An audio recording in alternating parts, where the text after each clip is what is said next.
In 1996, the Martians arrived in the form of the movie Mars Attacks, a comical science fiction spectacular which spoofs both the 1950s B-monster movies and ensemble-casted disaster movies, where we see an advanced alien race arrive on Earth to cause as much chaos and destruction as possible, all while the dim-witted humans don't really know what to do and constantly insist that they come in peace. Boasting some impressive special effects for its time, along with some bizarre donut jokes thrown in for good measure. Whoa, he made the international sign of the donut. Mars Attacks in recent years has become something of a cult movie, which continues to gather fans of obscure cinema, not to mention its vast lineup of stars including Jack Nicholson in a double role, Natalie Portman, Pierce Brosnan, Michael J. Fox, Jack Black, Glenn Close, and, Tom Jones? Because hey, why not, I guess, in this satirical look into the science fiction alien invasion genre. So yes, this is the part where I say, so today we are going to celebrate Mars Attacks by looking into 10 things you didn't know about Mars Attacks, blah blah blah, you all knew what I was going to say. So let's skip the predictable intro and let's just check it out.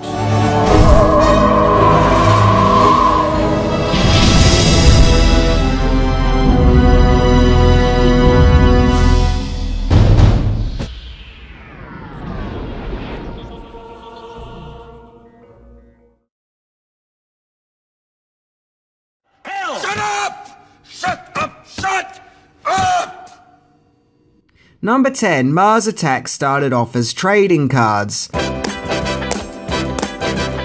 Long before Mars Attacks was a movie, the franchise started all the way back in 1962 when the Topps company released the Mars Attacks trading cards, featuring the iconic aliens, and at first glance you can see the design of the Martians from the movie were heavily based on the cards. The trading cards were actually a lot more darker and gruesome than the movie, depicting Martians invading Earth while committing other heinous acts, like setting humans and animals on fire, crushing people to death, and kidnapping people from their beds. Yet for 1964, these cards were pretty hardcore, so much so that many teachers and parents complained, which caused the trading cards to come to a stop. They did, however, get revived in the early 80s. So Squiggles, what did you think of those trading cards? I like the ones where the aliens were setting things on fire. Well, of course you did. Minty, can I have some matches? No. Number 9, production for Mars Attacks started in the mid-80s. Although Mars Attacks may seem like a stereotypical 90s film full of big 90s actors, while making fun of the 90s disaster movie archetypes, the Mars Attack movie was actually originally a product of the 1980s, as in 1985 British scriptwriter Alex Cox started to get to work on making a movie based on the old alien horror trading cards. And the whole idea of converting Mars Attacks into a movie was his brainchild. He pitched the idea to Orion and TriStar, who got involved, until they abandoned the project, that is. Cox is probably best known for writing and directing Repo Man, as well as working on the screenplays for Sid and Nancy and Fear and Loathing in Las Vegas. So under his helm, Mars Attacks might have been a pretty surreal and strange alien movie experience. Not that the Mars Attacks that we did get wasn't a strange and surreal experience, because it was. But with Cox, it would have been a different kind of surreal and strange experience. Number 8. Mars Attacks might have been Dinosaurs Attack. Scriptwriter Jonathan Gems wrote a series of scripts for director Tim Burton which never ended up being made, namely the Beetlejuice sequel, Beetlejuice Goes Hawaiian. In 1993 he pitched 2 movies to the Dark Prince of Hollywood, one of those being Mars Attacks and the other being Dinosaurs Attacks, which, like Mars Attacks, was based on a series of Topps trading cards, which were released in 1988, which shows dinosaurs time travelling to present day, causing much chaos and destruction. Out of the 2 projects pitched to Burton, Mars Attacks was chosen for 2 reasons. A, because it was 1993, and it was felt that it would be made way too close to Steven Spielberg's masterpiece Jurassic Park. and B, because at that time Burton was preparing to direct the movie Ed Wood, which was a biographical movie about the notorious 1950s B-movie director. So Burton thought it would be a nice homage to Ed Wood to make a movie celebrating wacky 1950s science fiction B-movies, like Ed Wood's very own Plan 9 from Outer Space. And thus Warner Brothers got involved and greenlit the movie with a $260 million budget. So it could be argued that making Ed Wood inspired Burton to direct Mars Attacks.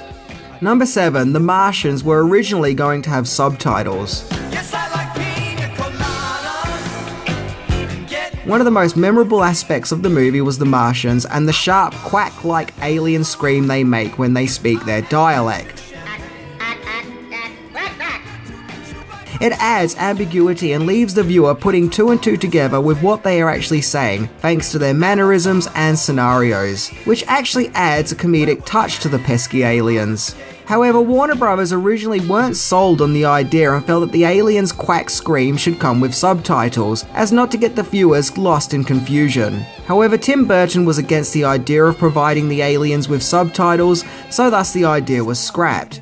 And personally, I prefer the idea of not knowing exactly what the Martians are thinking and their motivations, as once again, it adds a sort of comedic ambiguity about them. Number 6. Casting possibilities. As mentioned, Mars Attacks has a huge array of leading Hollywood stars. In fact, Mars Attacks is like a who's who of celebrities from different genres, to the always beautiful Pam Grier, to the awkward Martin Short, to the screamy, shouty Rod Steiger. However, what about the stars that were meant to be cast in the movie? Hugh Grant was the original choice to play Professor Donald Kessler, but it was newly Bond Pierce Brosnan who got the role. Susan Sarandon was originally set to play the part of Barbara, but she left the project and Annette Bening took the part. The irony being Burton had originally cast Bening as Catwoman in Batman Returns, but she had to leave on the account that she was pregnant. And both Diane Keaton and Meryl Streep were considered for the role of Marsha, the First Lady, but the part went to Glenn Close. Ironically, when Jack Nicholson was cast as the President, he made a joke suggesting that he should play all the characters in the movie, which apparently led to his double casting where he also played Art, the Las Vegas real estate hotel developer. Number 5. Suffering in the name of art. Another piece of iconic imagery associated with Mars Attacks is the bizarre human disguise one of the Martians used to infiltrate the White House. The design, in my opinion, looks like a psychedelic, exaggerated version of a 1950s housewife stereotype. The part was played by Burton's then-girlfriend Lisa Marie, who would also go on to star in Sleepy Hollow. However, Marie said in a 2015 interview, playing the part was, quote, instant torture, as she had to be sewn into the dress and couldn't pee or sit down while wearing it, and the massive beehive wig piece was made up of 2 wigs, which was not only really heavy, but actually put a hole in Marie's head and left her with a permanent scar. Despite this though, she also said she loved working on the movie and that it was lots of fun and that the ills that she suffered was worth it. Well, at least she's being a good sport about it. Number 4. Fixing a feud led to Mars Attacks' awesome music. Of course, it's a Tim Burton movie. That can mean only one thing. Danny Elfman was on board to create the music. And does he outdo himself here? He gives a powerful yet bizarre yet exciting theme that plays homage to 1950s B monster movies music while also sounding truly epic. However, Elfman nearly didn't score the movie, as Burton and Elfman had a feud while making A Nightmare Before Christmas in 1993, which resulted in composer Howard Shore composing Burton's following movie, Ed Wood. However, Elfman was willing to collaborate with Burton again, as before Mars Attacks went into production, Burton and Elfman put their differences aside and resolved their feud. So had this friendship not been resolved, we may not have had the truly masterpiece score of Mars Attacks. My god, man. The music in Mars Attacks. No, seriously, can we just take a moment to really appreciate the music in Mars Attacks and how awesome it actually is? No, seriously, it's brilliant. Absolutely brilliant. Well done. Seriously, well done, Danny Elfman. You outdid yourself this time. Mwah! Number 3. The Martian Effects may have been completely different.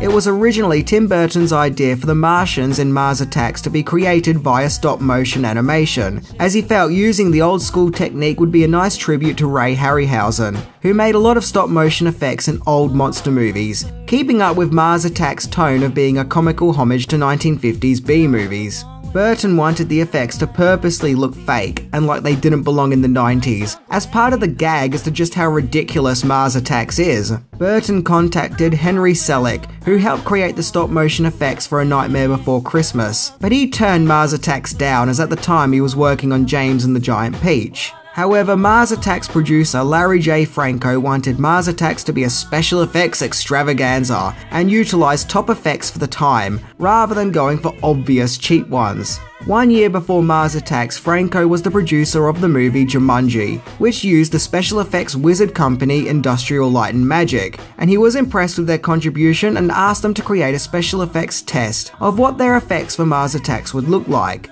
And once observing the footage, Burton was sold on the company.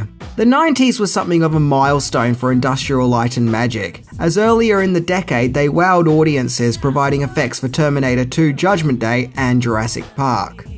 Number 2. Two cinematic alien invasions. Mars Attacks had the misfortune of being released the same year as another big alien invasion movie, Independence Day, which like Mars Attacks focused on an ensemble cast dealing with an alien invasion. But unlike Mars Attacks, it took itself very seriously. This led to many people to speculate that Mars Attacks was a spoof of Independence Day, and making fun of how melodramatic it takes itself. And watching the two side by side, it could be interpreted that way. In fact, Tim Burton said that people assumed that Mars Attacks was, quote, the Mad Magazine version of Independence Day. But that simply wasn't true, as Mars Attacks was actually based on trading cards as opposed to spoofing another movie. And when Mars Attacks went into production, no one would have known about Independence Day, and thus it's just a coincidence that these two movies were released 5 months apart from each other. However, that wasn't the only coincidence associated with the movie, as Howard Stern claims that the movie's climax, where the Martians are defeated by Slim Whitman's 1952 song Indian Love Call, is very similar to a 1982 sketch he made called Slim Whitman vs. the Midget Aliens from Mars. But Burton maintains it's purely coincidence. Number 1. Mars Attacks lives on in comics. In recent years, the Mars Attacks brand has had something of a renaissance in the comic book world, as IDW constantly releases comic books based on Mars Attacks. The comics more take after the original trading cards, and they are every bit as awesomely horrific and gruesome, even maintaining the similar art style. Technically, the Mars Attacks comics started before the movie, as in 1994 Topps released a comic book series which ditched the old-fashioned look of the Martians and modernised it. But of course, in modern years, IDW has taken over publishing duties, and these comics look insane, displaying illustrations which look both terrifying and shocking, but also like amazing works of art. Not to mention the crossovers, as Mars Attacks has now crossed over with Judge Dredd, the band Kiss, the real Ghostbusters, and even Popeye. Yes, Popeye. I mean, how does that even happen? So with this new dawn of dark, brutal comics, fans are able to see an alternative perspective of the Mars Attacks brand, other than the movie, which is more played for laughs. So that was my exploration into Mars Attacks. I think that when it first came out, a lot of people didn't quite know what to make of it, and a lot of people didn't understand its humour, and what it was trying to actually say for that matter. But I think over the years, people have really warmed up to its eccentricities and downright weirdness, to the degree where that itself is celebrated. I mean, after all, if we can have a ghost comedy that ends with a giant marshmallow man, why can't we have an alien comedy that ends with Tom Jones busting a jam? Anyway, I'm Minty, and